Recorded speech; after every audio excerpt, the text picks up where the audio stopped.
Test. Hey everybody.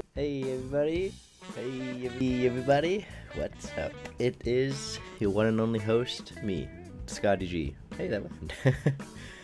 Sorry it's been a bit. I was away for a week and a weekend, and the reminder went off to do my podcast, and I'm like, I'm out of town. So for the 13th episode, I am actually going to start off talking about just obviously the Boston Bruins, but since we're 4 games out of the NFL season, 4 games left, the Patriots actually have potentially, with 4 games left, potentially the second overall pick. So worst case scenario, I did the math roughly in my head and I could be wrong. Worst case scenario, they get a top 10 pick. But I think now that I'm looking at it again, they'll probably worst case scenario get a top 5 pick. And I kind of doubt they'll win the next 4 remaining games. I forget, I just looked this up a couple days ago too. 3 out of 4 of their opponents are pretty hard. So I think they're only going to get 1 win. But if they do get the second, let's just start talking about that. If we do get the second overall pick, I'll bring this over so you can see.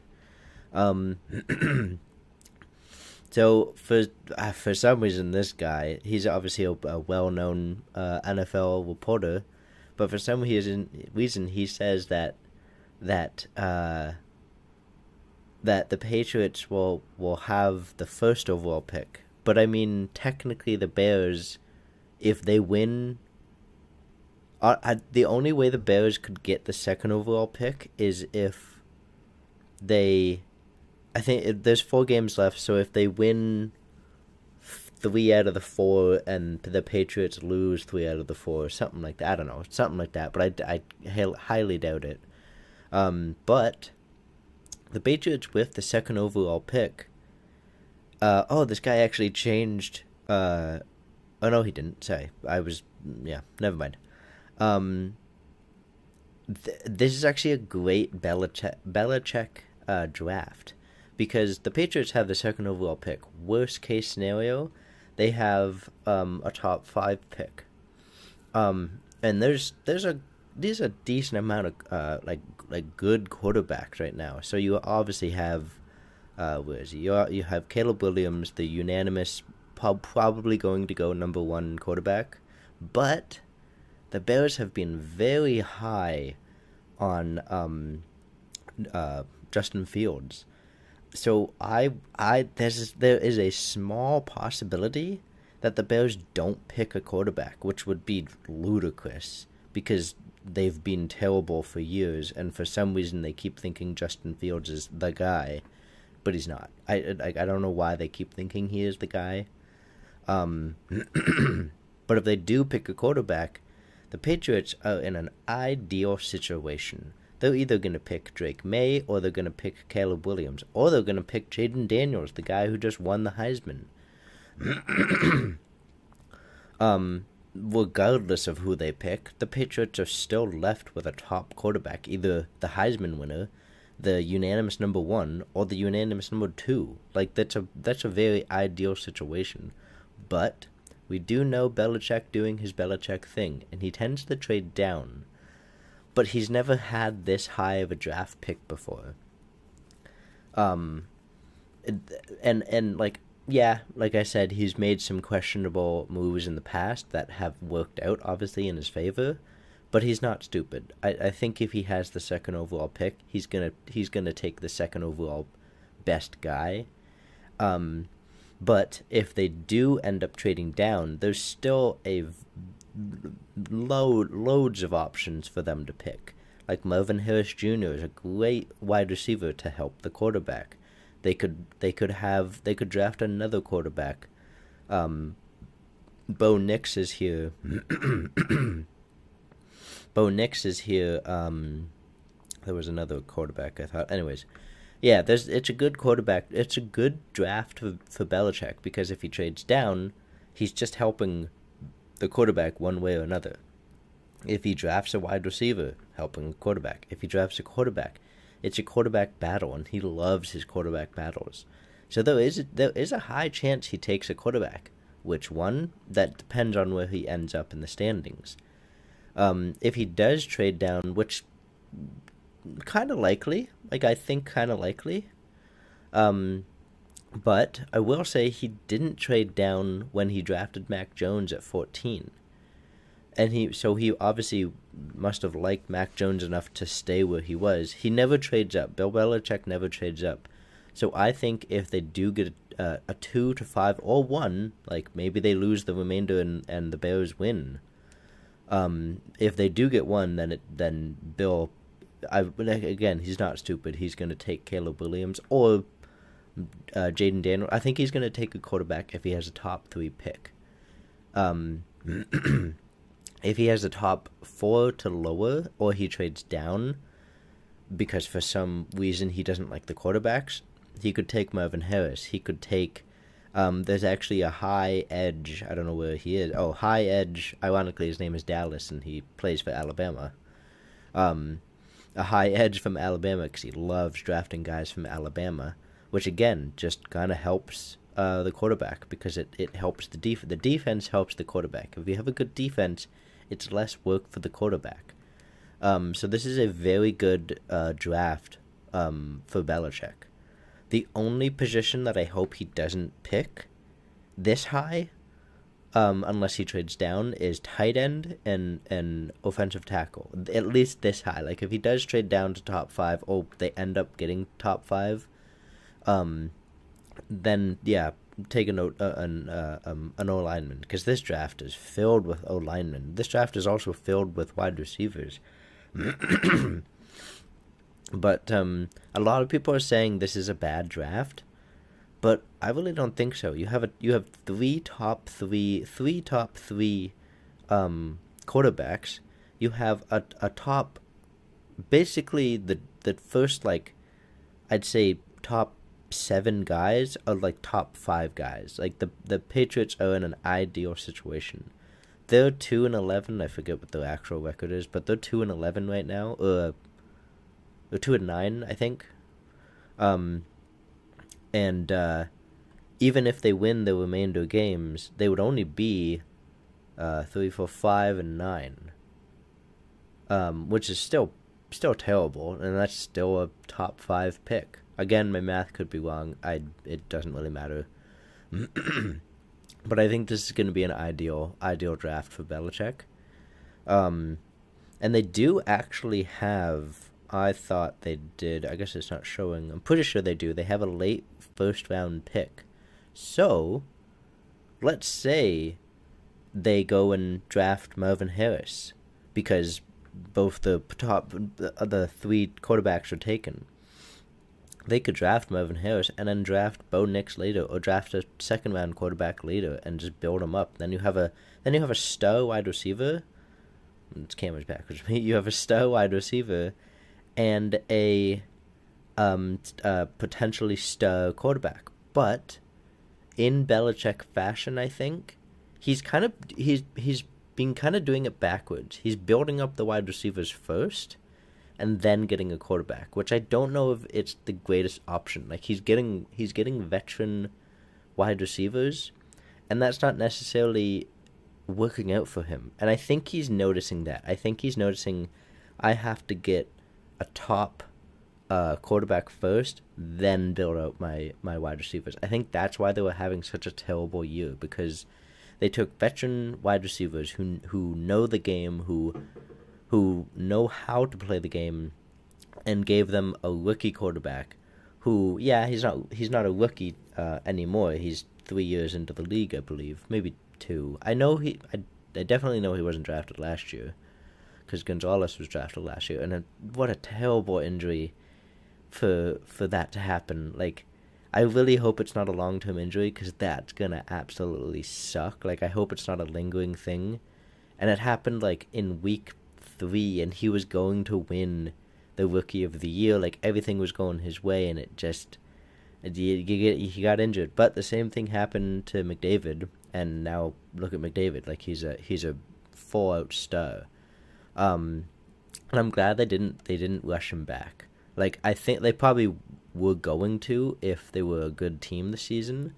But I think once they started kind of losing more games and going on that 5-game streak, they're like, okay, Gonzalez, just like take your time, like use as much time as you absolutely need. Like, we need you back for next year, and so he'll have plenty of time to get better. I don't know what happened to him. I don't think he tore like an ACL or something like that. I think he just like broke his ankle. Or, I don't know. Honestly, I kind of forget what he did. But I'm actually excited for this draft. Like, I'm excited to see what Belichick's gonna do, and I really hope he doesn't trade down. But they could get a crap ton of assets for the second overall pick. And there's still a lot of top players around the second overall. Yeah, there's obviously a lot of top players, but I'm excited for this draft. Like, I'm really wanting to see what he's going to do. What I personally think he's going to do, I don't think he's going to trade down. I think he's going to stay where he is, regardless of where that is. Like, if it's within the top, okay. If it's within the top 5 pick, I think he's going to stay pat and draft a quarterback or draft Marvin Harris if he's available. Which I'm let me look at the teams. So let's just go off of this guy's. Actually, let's go off of this guy's. Because I assume the Bears are going to get the first overall pick. So the Bears, it's kind of 50-50 with them. Like, do they take a quarterback? Do they take, like, Caleb Williams, who's supposed to be, like, the next Messiah quarterback? And then figure out their time with I already forgot his name. The same thing that the 49ers did, but they kind of wasted Trey Lance. They drafted Trey Lance second overall, and then, like 2 years later, they drafted Brock Purdy with the last pick in the draft, and Brock Purdy has now turned into the starting quarterback, and Trey Lance was traded, and the 49ers are without all of those picks. It won't matter unless they win the championship this year. But I don't think the Bears want to do that, but I think they're too scared to make a big move. So I honestly think they're going to take Marvin Harris Jr., because they've been so high on Justin Fields for so long that, I mean, he's a good quarterback. Oh wait, that was actually important. Sorry about that. He's a good quarterback, but he just hasn't really, like, established himself as a good quarterback. But he doesn't also have help. Like, yeah, sorry about that. He doesn't have help.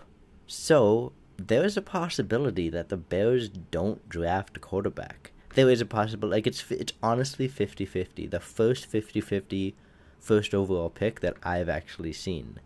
Like, they've been so high on Justin Fields, they don't want to make the 49ers mistake and draft a quarterback this high and then not use him and then waste a top pick when they could take Marvin Harris Jr. or they could take a top O-lineman. I doubt they would take an O-lineman with the first overall pick. Most of the time it goes to a quarterback, but not all the time. Like, in recent years, it has been, actually in recent years they haven't had a good quarterback draft, so it's been an edge or a defensive back, or even like 10 years ago, like when the Browns had a first overall pick, they took Myles Garrett. When the Lions had the first overall pick, they took Aiden Hutchinson, whoever had the first pick. Top 5 picks now are not just always unanimously turning into a quarterback. So if we look at the first 4 teams, even if the Patriots get a top 5 pick, there's 2 teams that will need a quarterback that can be above them: the Buccaneers and the Commanders. I have no idea. People say the Commanders don't need a quarterback, but I don't know who the quarterback is. I think it's Sam Howell, but he was picked in like I don't know, the 6th or something, which again could be like a Brady story. I'm not saying he is. I'm just saying that it could be a Brady story. But those are really the only two teams. The Bears and the Cardinals both are in the exact same situation. They drafted a quarterback high. They don't want to draft another one because they're too afraid that it's not going to work out, and then they've wasted a top 5 pick. There is a chance that the Bears take Marvin Harris, and the Cardinals take an OT. So that would mean, like, the Patriots are an ideal situation. If the Patriots got one, it doesn't matter. But if the Patriots even drop to 3 or 4, well, they'd have to drop to 3 because the Commanders and the Buccaneers, maybe even the Giants. But I feel like the Giants just signed. Jesus, sorry about that. I got a lot of alarms that help me. The Giants did just sign what's his name, Daniel Jones, to like a ridiculous contract for what he does. So I don't know if the Giants are really knowing what they want. But I really think the Patriots are going to come out of this draft with at least a top 3 pick, at least a top 3 at least a top quarterback within the top 3. Even if they drop to 5 and the Bears do take a quarterback and say, I don't know, the Cardinals are 2, they're not going to pick a quarterback. They're going to pick an offensive line or a wide receiver. The Commanders will probably pick a quarterback. So if the Patriots have 5, they're then just left with Drake May, who again is a top quarterback in college football right now. But if the only thing that I could see Belichick doing that's like completely insane is drafting an offensive line. But I really hope he doesn't, but I really don't think he's going to. I have a feeling that he knows this is a top 2 pick. I'm gonna take a need. I'm gonna take either a quarterback, because I don't think he's super high on Mac Jones. Like, and I'm not grateful that Mac Jones is having a bad career so far. Actually, his very first season they made the playoffs, so he's not having a terrible career. But I don't think Belichick really likes Mac Jones, and I think it's gonna stop Belichick from drafting from like almost only Alabama, because he loves drafting from Alabama and then misses like star talent. Because the issue of drafting from Alabama is they have the top players. It's like picking a quarterback who plays for a team of all-stars. Of course he's going to be a good quarterback because he has great wide receivers. He has great O-linemen. He has great defense. Like, all of these great players help him to be great. You have to find the quarterback who's on the team that's not great but playing great. Like a Drake May, like Caleb Williams, who I believe is the LSU quarterback. And while that's loading, I'm actually like very excited. The U.S. Trojans. Who's the LSU quarterback? I think it's it says it right here. I guess I could have looked. It's Jaden Daniels. So again, the Patriots are in an ideal situation right now. Like, Belichick's not stupid, so to kind of end my rant here, I personally think he's going to take a quarterback. Which quarterback? I don't know. And if they do fall out of the top, I'd say 3 to 5. If they fall out of the top 3 to 5, they may take Marvin Harris if he's still available. Like, if Caleb Williams and Drake May and Justin Daniels are gone, he's gonna, I would assume. Well, see, but that's the thing. He's taken a wide receiver in the past, and it hasn't worked out in his favor. But there's not many other positions that he wants to take. I mean, something crazy that he could draft. How is Brock Bowers? He's a good tight end, and he plays for Georgia. Like, Georgia is one of those. Obviously they won the Natty, but he's like he's turned him that team has turned themselves into like a powerhouse of a team. So if they fall out of the top 5 pick, and all 3 quarterbacks are taken, and Marvin Harris is taken or still available, I think. I don't know. Belichick's not stupid. I personally think he's gonna take a quarterback, regardless of that being Caleb Williams, Jaden Daniels, or who's the other guy? Drake May. One of those 3 is an awesome option to take. But I mean, we've seen crazy things that Belichick has done in the past. So like, that's the scary part. Is like, we know this much is going to happen, but then this much might actually happen. Like, we want this much, but this portion is the dark side that we don't know what Belichick's gonna do, because he has surprised a lot of people in the past, but he's never had this high of a draft pick before. He doesn't trade up, and if he already has the high pick, he doesn't need to trade up. But if he has the first overall pick or a top 3, he's not gonna be stupid. He's gonna draft a quarterback or a wide receiver.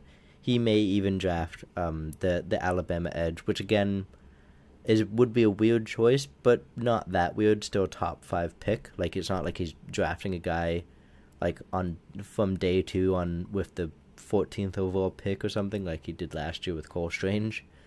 But I mean, maybe that will work out. He also has the pick 31. Maybe he'll use that to try and trade up into the middle rounds.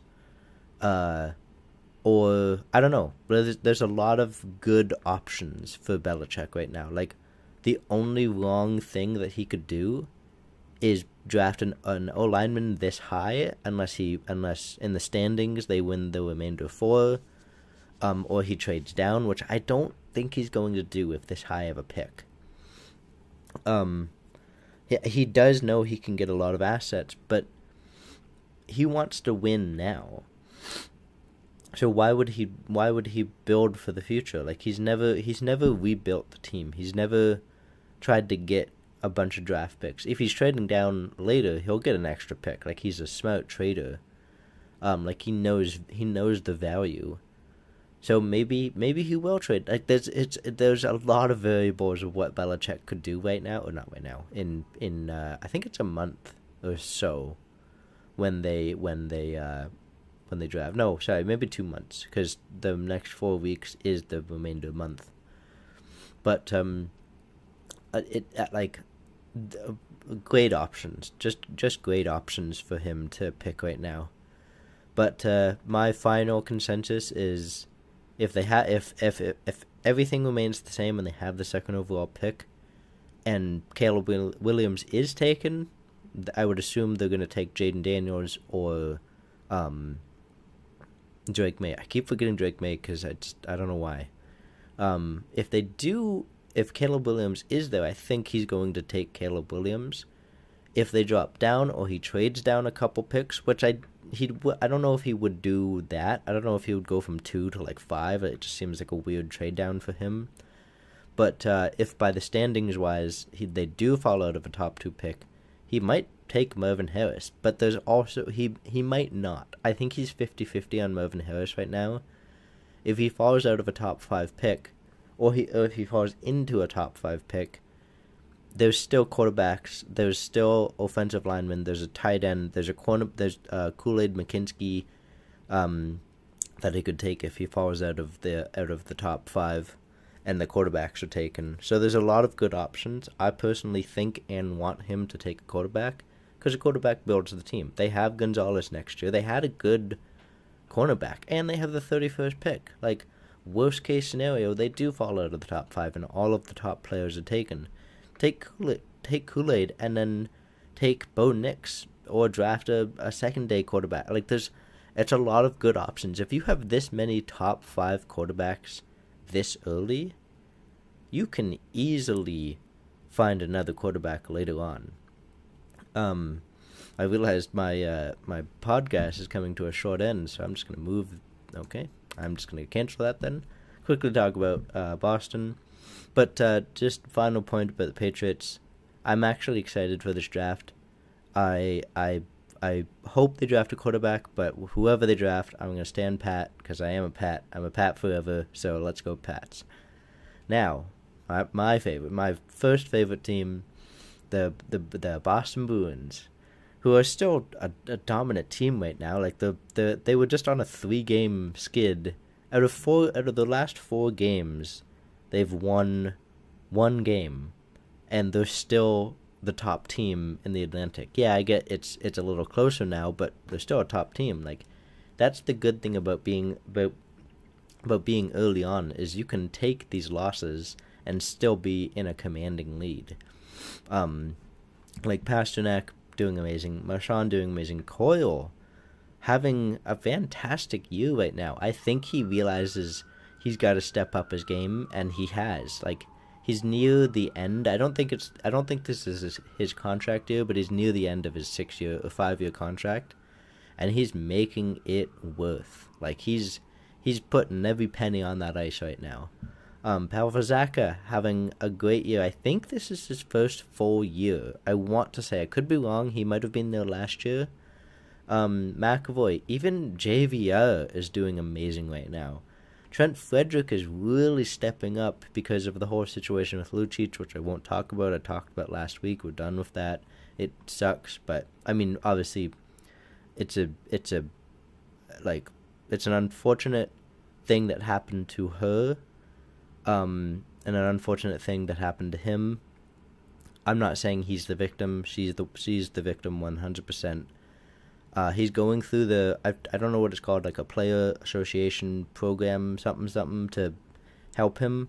So hopefully that helps, and hopefully he can get back to playing the game he loves, but we'll move on for that. Portis, I'm a little surprised they've sat in Portis, and it's interesting because they sat him for a couple games when they lost.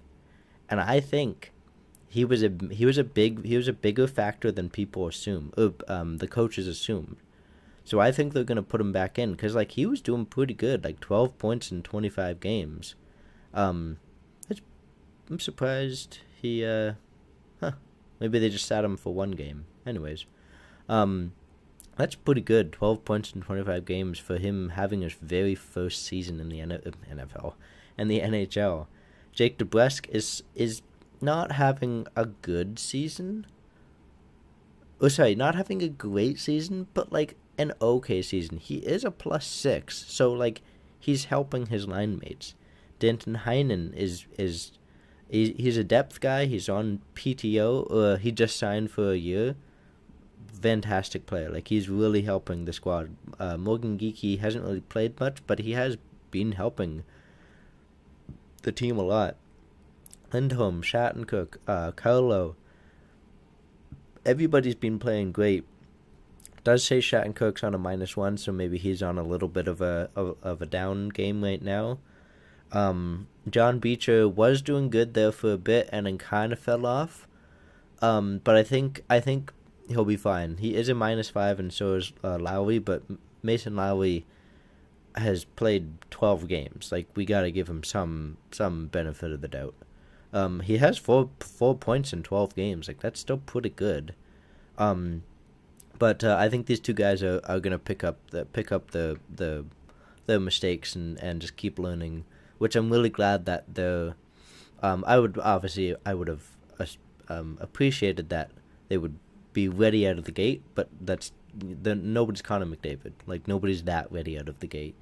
And since we're having such a dominant season right now, they can take that time to practice more, to play on the third and the fourth lines and gain that skill and gain that speed and yada yada. Derek Forbert's been playing great. Jacob Lauko, just he hasn't been performing, but again, same thing. They've had such a dominant season that he does have that time to blossom. He has had moments, but not a lot. Then it's just all kind of the depth guys. The one guy that I'm a little surprised to hasn't been playing great, and he hasn't been playing a lot, is Matt Grzelcyk. Actually, Ian Mitchell for a bit there wasn't playing good, but he has a +5, so he's been surprisingly good for a depth guy. But Matt Grzelcyk, I don't know what's going on with him right now. He has only played 16 games. He was injured. I thought he was injured. He has 1 point and 1 goal. That's it. I get he's a defenseman, but he has a -1. He has four penalty minutes. I don't know why that's a need. That's not what I was looking at. Anyways, he hasn't really been playing good right now, and I think he'd be a great trade asset. Like, get that money off the books, really utilize Mason Lohrei. Lohrei has actually almost played more games than Grzelcyk, and John Beecher has played. I get Beecher's a center, but yeah, I think they might use him as a trade asset and maybe use Patrick Brown and Boquist. I don't know. I'm just seeing the names here, but they may use Grzelcyk as a trade asset for just a centerman or something like that, or maybe just another better, bigger defenseman. Who knows? But the goalies are what's really keeping this team afloat. Both goalies have an above 900, and Swayman actually has a better save percentage. But Almok was on that 3-game skid, so that's they might have shared it because he has 2, he has 4 and he has 1, so I would assume 2 and 1. But for being 9-4 and 9-1, the goals against is 2.71 and 2.08, and their save percentage is 9.17 and 9.32. Like that's amazing. And that's what's keeping them at 39 in the standings. Like, they're still at least, I think, like 2.5 games above the Panthers. But even if the Panthers rise, they're like 4 games above the Leafs. It is a very close thing. Like the Canadians, if they start playing better, could eventually reach Boston. But we'll go look at the other teams. Just got a couple minutes left. The Rangers are in first, which I'm not surprised and a little surprised because they let Patrick Kane go mid-season too. Like, they just let him go, and now he plays for the Red Wings, which I mean could work out in their favor. Like, they're right there in the standings with the Leafs. The Leafs, it will be hilarious if they don't make the playoffs because they're having such a terrible year right now. I mean, terrible being 14-6, which is not terrible, but to them it's terrible. The Flyers surprisingly having a great season right now. I don't know where this is coming from. It may kind of collapse around them later on because we've only played 27 games, because this is really where the season starts, because Buffalo did this last year and they had a dominant first 30 games, and then like 20 games later they were near to the bottom of the draft or the standings.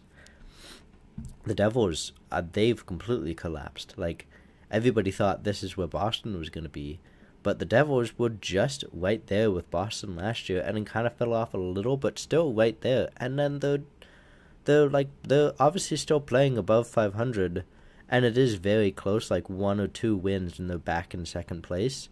But I mean, like, they're just not playing good. Like, Columbus, even though they're 23 points, like, this is probably going to be a hot take, but if the Penguins aren't in a good position by deadline, they may trade Crosby. I don't think they would, but you never know. Like, he is 35. Maybe he wants to win one more championship, or maybe he wants to.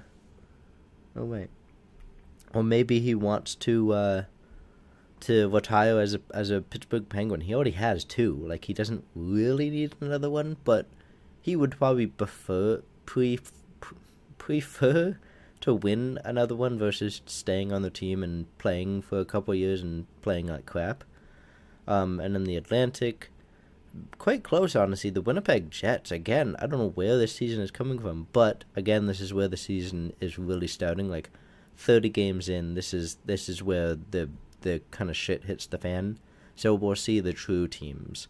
Blackhawks, I'm not surprised. The Vegas Golden Knights, top team. The Canucks, again, top team, but again, it's only been 30 games. We'll see if they can hold that. The Ducks, San Jose, yeah, all of the really kind of underrated kind of crappy teams. The two very surprising teams are the two teams in the West or the East, whatever the friggin' saying is. The Flames and the Oilers are not having a good season, like not having a good season at all. So we'll see what happens. Like, again, it could be a hot take if the Oilers are out of a playoff spot by deadline. There could be a small chance they'd trade Pasternak, McDavid. There was rumblings that Boston was interested in Draisaitl, and so if they do trade one of the two, then it's going to be, I would assume, full rebuild for the Oilers. So we'll see what happens. But we're at the end of the podcast. So stay awesome, you're awesome, and rock on. Peace.